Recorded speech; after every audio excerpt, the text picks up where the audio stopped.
Muito bem-vindo aqui a essa live, tá?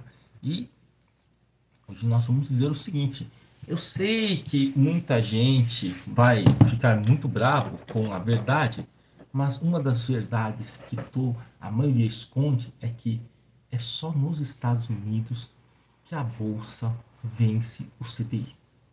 É só nos Estados Unidos. O cara vai falar assim, né? É uma coisa interessante, né? Que nós pertencemos a uma sociedade em que usamos a exceção para tentar justificar uma regra, para tentar impor uma convicção nossa. Quando o cara fala que na bolsa de valores, isso, aquilo, e que todos ganham dinheiro, tá? Bom, quem diz isso, quem que é, hein? São as pessoas. Recentemente, vocês estão vendo que muita gente está falando o seguinte, que você olhar para a renda fixa somente para o título público é um olhar míope sobre a renda fixa. Você devia começar a olhar para o título privado. Cara, isso funciona na Europa, nos Estados Unidos, não funciona no Brasil. Sabe por quê?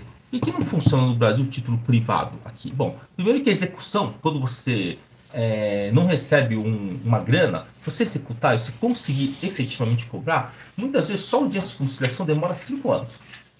Tá 5 anos. Tem lá, porque a maioria dos processos hoje no Brasil, só o dia de conciliação demora 3 a 5 anos. Então, a não ser casos muito urgentes, mas a maioria demora muito. Tá? E até sair a sentença, muitas vezes a empresa já até faliu, já até quebrou. Tá? São poucos os casos que nós realmente conseguimos ver o quê? As empresas uma conseguem cobrar das outras. Quando a outra, claro, tem uma boa vontade de pagar, tudo bem. Mas se o outro lado não quiser pagar, trabalha muito árduo. Diferente nos Estados Unidos. Se você atrasar, né, nos Estados Unidos, na Europa, se você atrasar uma prestação de casa própria, no máximo, acho que 90 dias, ou você faz um acordo, ou você perde a sua casa. Tá? Então, o título privado nos Estados Unidos efetivamente funciona. Na Europa também. Tá? Em geral funciona. Só que no Brasil, imagina esse pessoal que compra aquelas debentures lá que. Aliás, né, quem comprou uma debenture, quem já comprou alguma debenture e não recebeu por ela, coloca aqui nos comentários. Fala assim, olha, comprei tal debenture e não consegui receber. Coloca aí nos comentários, vocês vão ver que tem um monte. Mas o que eu falo é o seguinte: as pessoas gostam de usar o quê? A exceção para justificar a regra. Para tentar justificar, não é a regra, justificar a sua convicção. Então tá, todo mundo fala assim, ah, mas é porque, não, olha só que coisa. Tem uma outra coisa que as pessoas fazem também, tá? Eu falo assim, mas que é um absurdo, absurdo, gente. Ela pega, você coloca lá um gráfico em dólar, pronto. Aí já vem aquele pessoal lá. Funciona assim. Se você coloca um gráfico em dólar de algum ativo e vê que aquilo ele supera o CDI ou supera algum indicador, o cara aceita. Quando vai contra aquilo que o cara prega, pronto. É aquela porrada. Não, porque esse cara é idiota. Como é que é? Não faz sentido nenhum. Só um idiota faz esse tipo de comparação. Então, eu vou ser esse idiota, tá? Vamos supor que eu seja um mexicano, que eu tô morando lá no México, e eu tenho duas opções. Assim, eu vou comprar, tô lá em, sei lá, no ano de 2006, 2007, 2006, o mundo crescendo sem parar, e eu tenho uma escolha. Ou eu vou lá e compro a Nasdaq, compro o título da Nasdaq, ou compro aqui, por exemplo, o nosso Bovespa. Tá certo? Então eu vou ver o que aconteceu aqui.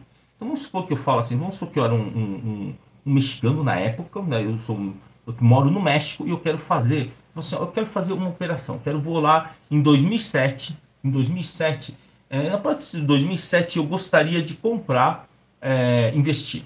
Então eu tinha duas escolhas, ou eu invisto nos Estados Unidos ou eu invisto no Brasil. Então vamos supor que eu investi no Brasil. Em 2007, então, então 2007, deixa eu ver quanto está o Ibovespa em 2007, vamos lá. 2007, tá? Então 2007, tá? O EWZ, tá? Então eu compraria a ETF EWZ, tava $80 o EWZ. Vou pegar aqui esses dados são públicos, tá certo? Então vamos lá, né? Deixa eu ver aqui, né? O EWZ aqui. Pega lá o EWZ.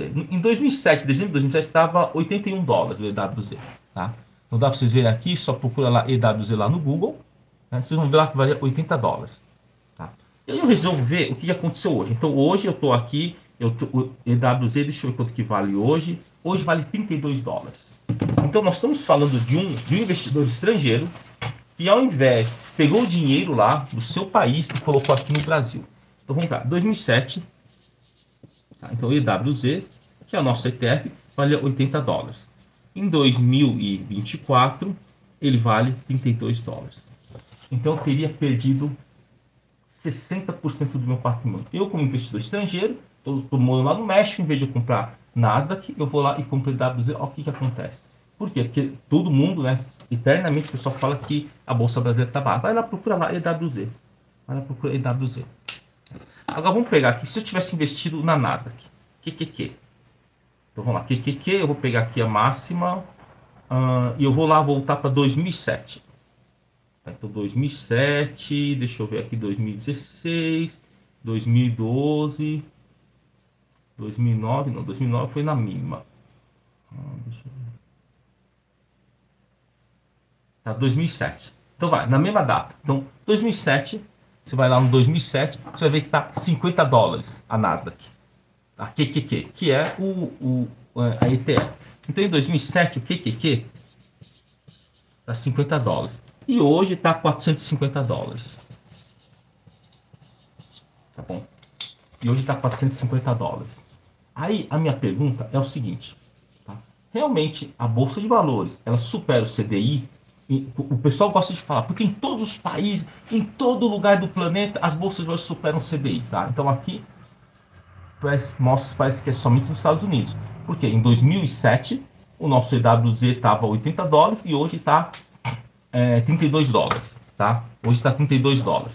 Tá? E nos Estados Unidos, quem aplicou a 50 dólares na Nasdaq, né, o QQQ, que é a Nasdaq, ele teria 450 dólares. Multiplicou por 9 o seu patrimônio.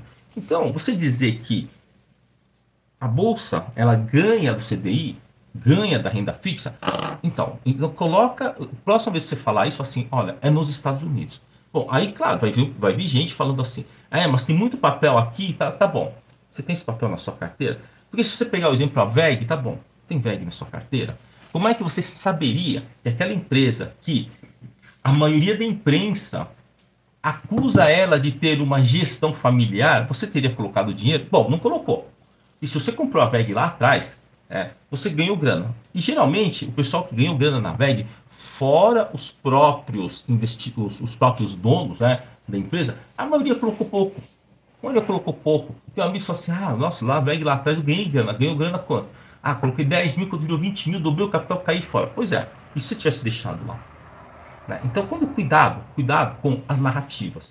As narrativas é o que mais tem por aí. Vamos pegar, por exemplo, vamos pegar outro país. Vamos assim, mas você está pegando o Brasil, né? Então, tá bom. Vamos pegar o índice DAX. DAX 100. Então, quem que é o índice DAX? O índice DAX é o índice da Alemanha. Então, vamos pegar aqui o DAX Index, né? DAX Index, vamos dar uma olhada aqui como é que ele foi lá em pegar aqui a época aqui de 2007. Então, deixa eu ver aqui, 2006, 2007, tá? Então, em 2007, ele estava valendo 8 mil pontos. O índice DAX 2007 valia 8 mil pontos, tá? E agora está valendo 18 mil pontos. Então, 2007, 8 mil pontos. E agora 2024, 18 mil pontos. Então, aparentemente, parece ter sido um bom negócio. Não, mas o índice DAX também ganhou. Tá, vamos calcular quanto que ele ganhou? Vamos calcular quanto que ele ganhou? Então, vamos lá. Então, são 8 mil. Vamos pegar aqui. Deixa eu pegar aqui a calculadora, né? Então, vamos lá, 18 mil pontos dividido por 8 mil. Então, nós estamos falando de 2,25 fator. Então, deu 125% em quanto tempo? Em 17 anos, tá? Então, eu vou colocar aqui elevado a... aí vocês abrem parênteses, elevado a 1 dividido por 17. Fecha parênteses. Deu 4,0488. Então, 4,8%. 4,9% ao ano. Então vamos ver, 4,9% ao ano, beleza, 4,9% ao ano, vamos fazer o seguinte, vamos pegar esses 4,9% e tirar 35% que seria o quê? O imposto de renda, 3,2%, 3,2% nominal, né? Nominal, tá? Quanto que foi a inflação da zona do euro nesse período? Quanto que foi a inflação? Foi 2%? Foi 2%. Então vamos lá, 2%, né, na zona do... Então você conseguiu 1,2% ao ano. Então, esse foi o seu ganho, 1,2% ao ano. Agora, a minha pergunta é o seguinte: realmente você ainda acredita que você vai ficar milionário aplicando dinheiro na bolsa? Que é só você escolher bons papéis, comprar lá e que você vai ficar milionário? Olha, gente, você vai precisar ter muita sorte. Vai precisar ter muita sorte. Mas muita sorte mesmo. Por quê? Pelos dados aqui, você vê que a coisa não vai muito longe, não. Tá? O que você tem na nossa sociedade é as pessoas muito preocupadas em ter razão. Em ter razão. Tá? As pessoas não querem resolver o problema. Não querem resolver o problema, não querem dizer o que é a versão, a versão real das coisas. Quer mostrar uma versão romântica. Eu acho que realmente é uma versão muito romântica. Você vê aqueles jovens entram na bolsa, assistem aquele filme O Primeiro Milhão, né? Ou então Wall Street, né? E assistem esses filmes e acham que vão ser mais espertos que os outros. Não. A maioria das vezes você é um alvo da bolsa. Você é um alvo que vai tirar dinheiro do seu bolso, aquele dinheiro suado lá, e vai perder dinheiro na bolsa. Dificilmente você vai conseguir ganhar dinheiro na bolsa. A maioria das pessoas que tá na bolsa vai perder grana. Se não perde grana nominalmente, ele vai perder para o CDI. Dificilmente você vai ganhar alguma coisa. Então o que eu falo? Deixa no CDI. Quiser operar a bolsa, vai via derivativos. Vende uma put, vende uma call junto, né? Porque esses pelo menos é mais matemático. Você consegue. Vamos pegar outros exemplos. O pessoal fala do mundo, porque no mundo inteiro tal. Vamos pegar outros exemplos, né? Então anota o índice DAX, você vê que ele dá muito pouco no longo prazo. Nós estamos falando de Alemanha. Estamos falando de Alemanha. Vamos pegar aqui, por exemplo, um outro, ó, índice Nikkei. O índice Nikkei, o que eu falo, o cara precisa ter sorte. O cara precisa ter tido muita sorte. Vai falar assim, olha, o índice Nikkei está aqui, ó, 40 mil pontos. Tá? Então, se você pegar aqui, olha, né, esse gráfico aqui do índice Nikkei é um gráfico, vamos dizer, até complicado esse gráfico pelo seguinte. O índice Nikkei aqui, ele está desde o ano de 1900 e... Deixa eu pegar aqui, ó. O índice Nikkei aqui, ele está... bom, ele diz aqui que deu 62% em... Diz aqui que deu... o gráfico é de 1990 até agora. Então, estamos falando de 34 anos. 34 anos. Diz aqui que ele rendeu 62%. Tá? Então, vamos lá. 27 anos, 62%. Isso dá 1,7% ao ano. Eu só queria ter algum dado de saber quanto que custava um aluguel em Tóquio em 1990 e quanto custa hoje. Será que subiu só 1,5% ao ano? Não. O aluguel em Tóquio de uma parte de 2 dormitários hoje, né, beira aí os 8, 10 mil dólares. Tá? Na época, estava em torno dos 4 mil. Quer dizer, o aluguel subiu muito mais do que isso. Então, realmente, as ações, elas protegem o seu capital, elas protegem o seu dinheiro no longo prazo. Essa é a pergunta que você tem que responder. Tem um índice aqui chamado Total Index. Deixa eu ver aqui.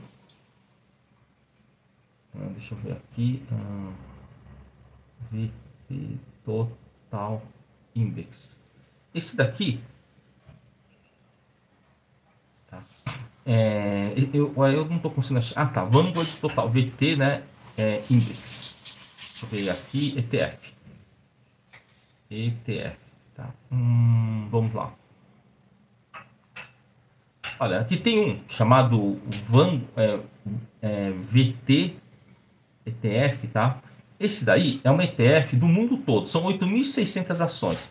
8.600 ações. A gente pode pegar aqui, ó. Vamos pegar aqui, ó. Desde 2008.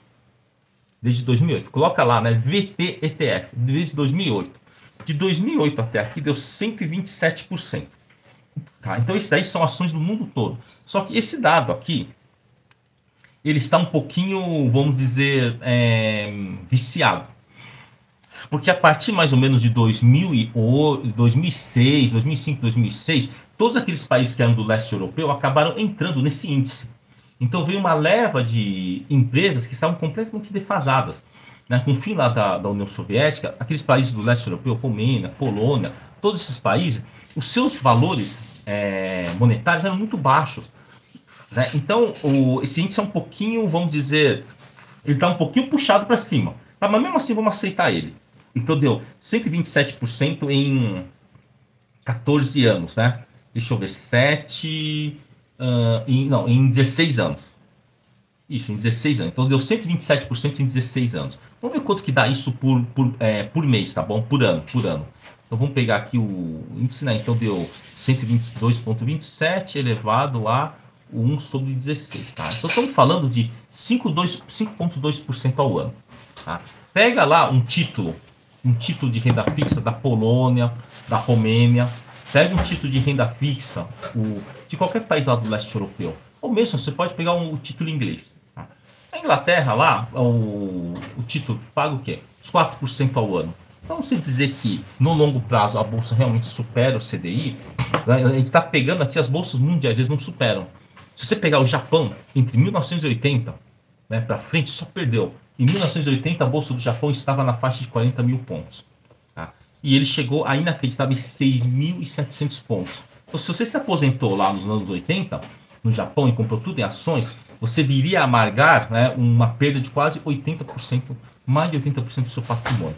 Então, aí a questão é o seguinte, eu falo, olha, você se dá bem na bolsa, não é uma questão de técnica. Você precisa ter sorte.